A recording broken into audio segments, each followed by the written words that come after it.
नमस्कार, वणक्कम, सत श्री अकाल। कैसे हैं प्रभु? कबड्डी की चर्चा हम बहुत करते हैं, बीच बीच में क्रिकेट की भी कर लेते हैं। पिछले वीडियो में क्रिकेट वाले, कबड्डी वाले, हॉकी वाले, बॉक्सिंग वाले, शूटिंग वाले जो जो खिलाड़ी राजनीति में गए हैं उनकी भी चर्चा कर ली। अब हॉकी की चर्चा एक्सक्लूसिव तौर पर, क्योंकि हॉकी इंडिया लीग लौट आई है। अब back to back 2 Olympic medal आए हैं भाई, टोक्यो में, पेरिस में। तो देश में हॉकी को लेके माहौल बहुत बढ़िया बन चुका है।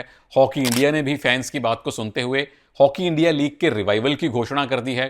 कल से यानी 13, 14, 15 इन 3 अक्टूबर्स को, इन 3 तारीखों को ऑक्शन होनी है।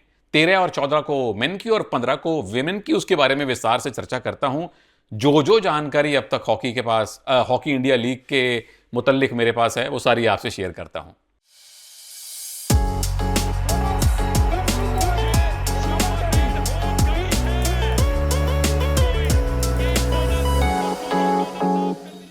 तो पहली बड़ी बात यह है कि जो एच आई एल का जो पहला संस्करण था, जो पहली बार शुरू हुई थी, 2013 में शुरू हुई थी, 2017 तक गई, 5 सीजन हुए और अब 24 में वापस आ रही है। तो 7 साल बाद इसकी वापसी है। नंबर 2, 28 दिसंबर को यानी साल खत्म होते होते ये लीग शुरू होगी और 1 फरवरी को इसका फाइनल खेला जाएगा। यानी कि तकरीबन 32-35 दिन, 1 महीने के आसपास इसकी ड्यूरेशन है। नंबर 3, पहली लीग ऐसी बनने जा रही है राष्ट्रीय स्तर पर भारत में, जहां मेन और विमेन दोनों टीम्स, दोनों लीग्स एक साथ होंगी। या तो ये क्रिकेट की दिल्ली प्रीमियर लीग में हुआ अभी कुछ हफ्ते पहले, लेकिन राष्ट्रीय स्तर की कोई भी लीग पहली बार है कि मेन वुमेन दोनों बराबर शुरू हो रहे हैं और दोनों पैरेलल चलें। तो ये एक अच्छी बात है। 2 वेन्यूज इसके लिए निर्धारित किए गए हैं। राउरकेला, जहां पिछले FIH वर्ल्ड कप के कुछ मैच हुए थे, वहां मुख्यतः मेंस मुकाबले खेले जाएंगे। और रांची का वो बड़ा प्यारा सा, छोटा सा लेकिन बड़ा कमाल का मैदान है, वहां सारे विमेन मैचेस खेले जाएंगे। वहीं रांची में इनफैक्ट एशियन चैंपियंस ट्रॉफी भी हुई थी पिछले साल विमेन कैटेगरी की। हॉकी इंडिया लीग के पहले 2 फाइनल भी वहां खेले गए थे जो शुरुआती हुए थे। तो इन 2 वेन्यूज पे ये मैच खेले जाएंगे। उसके पीछे कारण मुझे ये लगता है, इनफैक्ट हॉकी इंडिया ने बताया भी था अपने प्रेस कॉन्फ्रेंस में, मैंने उसमें एंकरिंग की थी। उनका मतलब ये था कि 2 वेन्यूज रखते हैं, 8-10 वेन्यूज नहीं रखते हैं, ताकि फ्रेंचाइजीज पर शुरू में ज्यादा बोझ ना पड़े। फूंक फूंक के कदम रखने वाली बात हो रही है, जो अकलमंदी की बात है। टॉकिंग अबाउट फ्रेंचाइजीज, 8 टीम्स पुरुषों की कैटेगरी में होंगी, 6 टीम्स महिलाओं की कैटेगरी में होंगी। तो ये एक अच्छी बात सुनने में आ रही है। टीम्स की संरचना कैसे होने वाली है? हर टीम में 24 प्लेयर होने वाले हैं, जिसमें से 16 होंगे भारतीय मैंडेटरी, 8 होंगे विदेशी। और इन 16 भारतीयों में से 4 खिलाड़ी जूनियर कैटेगरी से आपको लेने पड़ेंगे। तो जूनियर इंडियन, सीनियर इंडियन, कुछ पूर्व इंटरनेशनल इंडियन भी हैं और विदेशी, इन सब का एक बड़ा अच्छा तालमेल बन जाएगा।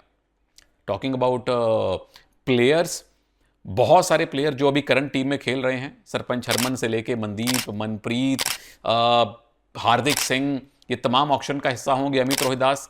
जबकि कुछ पूर्व प्लेयर जो अब संन्यास ले चुके हैं, उनमें सबसे बड़ा नाम रुपेंद्र पाल सिंह, बिरिंदर लाकड़ा भी हैं, 1-2 और प्लेयर हैं जो इंटरनेशनल लेवल पर अब नहीं नजर आते। उन्होंने भी अपनी पर्ची डाल दी है, तो और मजा आने वाला है। 400 से ज्यादा जो डोमेस्टिक मेन प्लेयर हैं, यानी भारत के 400 से ज्यादा प्लेयर ऑक्शन पूल में जाएंगे और 150 से ज्यादा विदेशी खिलाड़ी। विदेशी खिलाड़ियों में अब अलेक्जेंडर हेंड्रिक्स भी हो सकते हैं, टॉम बून भी हो सकते हैं, बहुत से खिलाड़ी खटाक अंडर द हैमर जाने वाले हैं। महिलाओं की बात करूं तो 250 से ज्यादा भारत की प्लेयर्स और 70 से ज्यादा विदेशी खिलाड़ी इसमें होंगी। और फिर उनमें सविता पुनिया भी होंगी, रानी रामपाल ने भी, मैंने सुना है कि अपना नाम ऑक्शन में दिया है, गुरजीत कौर भी होंगी, लाल रेमसियामी भी होंगी, सुशीला चानू भी होंगी और वंदना कटारिया भी होंगी। विदेशों से देखते हैं कौन कौन आएंगे। प्राइस कैटेगरीज जो है वो 3 रखी गई हैं, 2 लाख, 5 लाख, 10 लाख। ये बेस कैटेगरी है। खिलाड़ी डिसाइड करेगा कि मुझे कौन सी बेस कैटेगरी में जाना है। टीम्स के पास है 4 करोड़ पुरुषों में, 2 करोड़ महिलाओं में। ये पर्स है, 4 करोड़ और 2 करोड़। कुल मिलाके 10 ऐसे फ्रेंचाइज होंगे जो इन फ्रेंचाइजीज को लेंगे। कुछ ऐसे हैं जिनके पास मेन वुमेन दोनों टीम है, कुछ ऐसे हैं जिनके पास सिर्फ मेन टीम है। जो पिछली प्रेस कॉन्फ्रेंस हुई थी, यानी कि जो अब तक मिली हुई जानकारी है, महिलाओं की 6 में से 4 फ्रेंचाइजीज की घोषणा हुई है, 2 की अभी बाकी है। कुछ लीगल पेपर वर्क बाकी है, यह हमें बताया गया था। तो जो जानकारी है इन फ्रेंचाइजीज के बारे में वो आपसे साझा करता हूं। वेस्ट बंगाल की जो फ्रेंचाइजी है श्राची ग्रुप के पास है। अब श्राची ग्रुप फुटबॉल में भी एक्टिव है, मोटर रेसिंग में भी, टेनिस में भी, यानी खेलों का अच्छा खासा इनको अनुभव है। मेन टीम और विमेन टीम दोनों श्राची ग्रुप लेके जाने वाला है। मेन टीम के कोच होंगे कॉलिन बैच, हम सब उनको जानते हैं। विमेन टीम के कोच होंगे ग्लेन टर्नर, उनको भी आप जानते हैं, दोनों ऑस्ट्रेलिया की तरफ से खेले हैं। तो खूब भालो, वेल डन। दूसरी टीम चेन्नई, दूसरा आप फ्रेंचाइज कह लें, दूसरा ग्रुप जो है चार्ल्स ग्रुप, जो चेन्नई से है। मेन टीम उनके पास होगी। इसके अलावा उन्होंने अब तक वीडियो बनाने तक कोई घोषणा की नहीं, कौन कोच होगा, कौन डायरेक्टर होगा, इत्यादि इत्यादि। लेकिन जोज चार्ल्स साहब इनके अध्यक्ष हैं और उनसे छोटी सी मेरी मुलाकात हुई थी। काफी पैशनेट हैं हॉकी को लेकर वो। तीसरा ग्रुप जो है यादू ग्रुप है। जादू कर पाएंगे क्या यादू वाले? लखनऊ फ्रेंचाइज मेन टीम की इनके पास होने वाली है और इन पे जरूर नजर होनी चाहिए, क्योंकि लखनऊ के साथ, यूपी के साथ भारतीय हॉकी का वही रिश्ता है जो महाराष्ट्र या हरियाणा के साथ कबड्डी का रिश्ता है। दद्दा ध्यानचंद, कैप्टन रूप सिंह, आरपी सिंह, तुषार खांडेकर, मोहम्मद शाहिद साहब, केडी सिंह बाबू साहब, लिस्ट खत्म नहीं होगी। ललित उपाध्याय, राजकुमार पाल, क्या क्या जादूगर आए हैं यूपी से। तो यादव ग्रुप से बड़ी उम्मीदें हैं। अगला ग्रुप नवोयम स्पोर्ट है, जो रांची की मेन टीम के ओनर होंगे और उड़ीसा की विमेन टीम के ओनर होंगे। तो नवोयम स्पोर्ट्स, आपको डबल डबल बधाई, दोनों लीग्स में आपकी टीम खेलती नजर आएगी। अगला ग्रुप रेजोल्यूट स्पोर्ट्स का ग्रुप है, जो हैदराबाद फ्रेंचाइजी के ओनर हैं। इन्होंने अपनी टीम का नाम भी घोषित कर दिया है, हैदराबाद तूफान्स। इनफैक्ट दिल्ली तूफान्स करके पहले ही ये स्पोर्ट्स की टीम चला रहे हैं, तो तूफान्स इन्होंने अपना एक ट्रेडमार्क बना लिया है। और इस टीम पे थोड़ी सी खास नजर रखिएगा, क्योंकि मेरे मित्र और बड़े अच्छे हॉकी एक्सपर्ट सिद्धार्थ पांडे इस टीम के डायरेक्टर और जनरल मैनेजर हैं। हाँ जी, वो रोल बदल के वहाँ चले गए हैं। वैसे भी वो जैसे कमेंट्री करते थे, गूढ़ एनालिसिस करते थे, मुझे मालूम था इनका जो रास्ता है ना, वो कोचिंग में जाके निकलेगा। हालांकि कोच नहीं है, कोच के तौर पे ये जर्मनी के असिस्टेंट कोच को लेके आए हैं, पाशा गेडमैन को। उनके अलावा संजय बीर हैं, भारत के गोलकीपिंग कोच होंगे। एक विदेशी और असिस्टेंट कोच ये लाने वाले हैं, और रॉबी आर्कल संभवतः है इनके साइंटिफिक एडवाइजर होंगे। तो सपोर्ट स्टाफ के मामले में ये जो रेजोल्यूट स्पोर्ट्स है, यानी हैदराबाद तूफान्स हैं, ये काफ़ी हैवी वेट लग रहे हैं मुझे।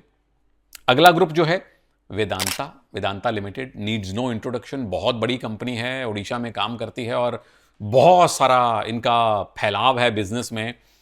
वो ऑब्वियसली उड़ीसा टीम के ओनर होंगे। उड़ीसा की जो टीम पिछले एचआईएल में थी, उसका नाम था कलिंग लांसर्स। वो जो हॉकी को भाले की तरह ज़मीन में गाड़ने का वो एक हमें खेल दिखाया करते थे। अब देखते हैं कि नाम वही रखा जाता है या अलग। लेकिन वेदांता अब उड़ीसा में काम करते हैं। उड़ीसा पिछले कई सालों से भारतीय हॉकी टीम का स्पॉन्सर है, अगले भी कई सालों तक ये स्पॉन्सर रहेंगे। तो बहुत उम्मीदें हैं आपसे वेदांता ग्रुप। अगला ग्रुप, एक और group which needs no introduction, JSW, जिनके पास क्रिकेट की टीम्स हैं, जिनके पास कबड्डी की हरियाणा स्टीलर है। और कौन से स्पोर्ट में ये नहीं है, बहुत से ओलंपिक स्पोर्ट्स पर्सन्स को, इंडिविजुअल खिलाड़ियों को भी ये ट्रेन करते हैं, उन्हें मैनेज करते हैं। कर्नाटका में बहुत एक स्टेट ऑफ द आर्ट इन्होंने अपनी फैसिलिटी बना रखी है।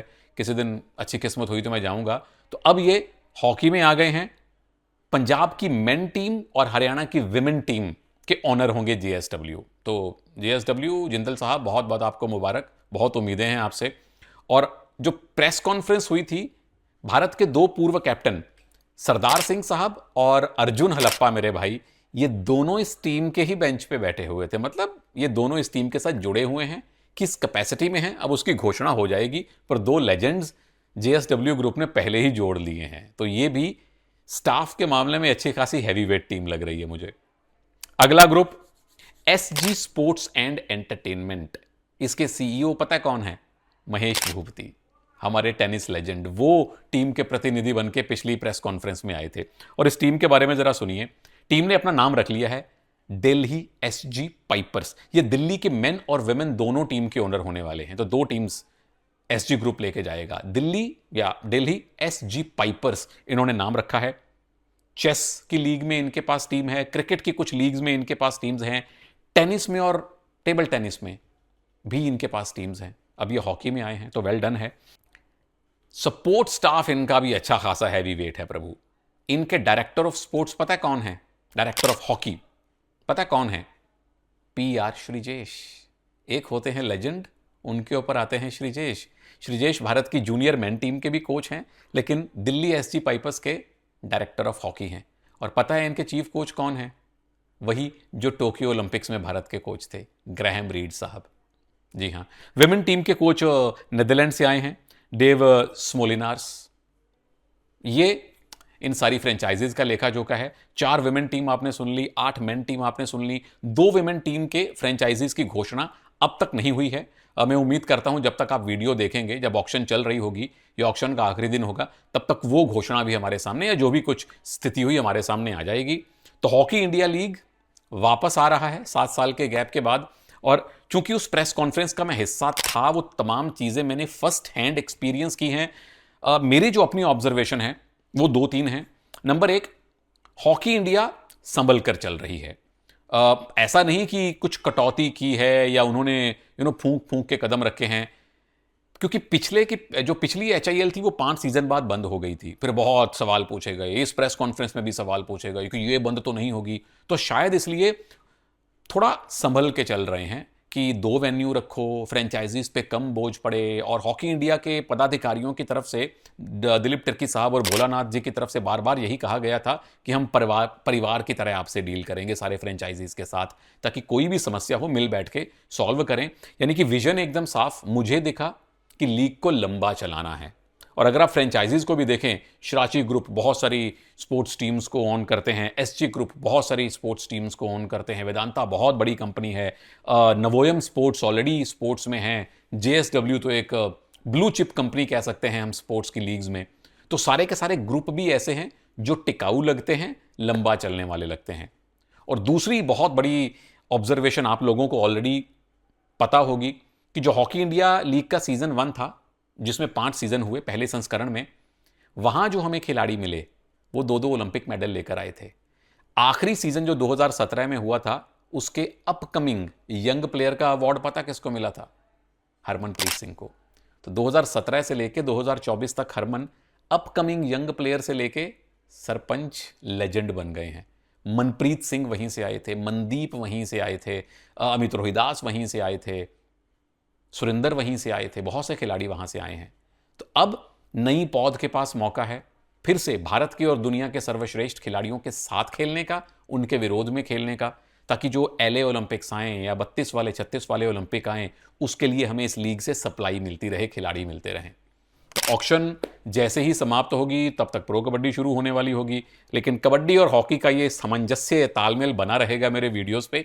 कबड्डी की बहुत सी चर्चा करूंगा, बीच बीच में सारी की सारी हॉकी टीम्स का भी आपको थोड़ा सा वेरवा, थोड़ी सी जानकारी, थोड़ा सा स्वॉट एनालिसिस आपको देता रहूंगा। पूरी कोशिश करूंगा ये काम करने की। अपना प्यार बनाए रखिए, वो सबसे ज़रूरी चीज़ है मेरे लिए। बहुत बहुत धन्यवाद। जय हिंद।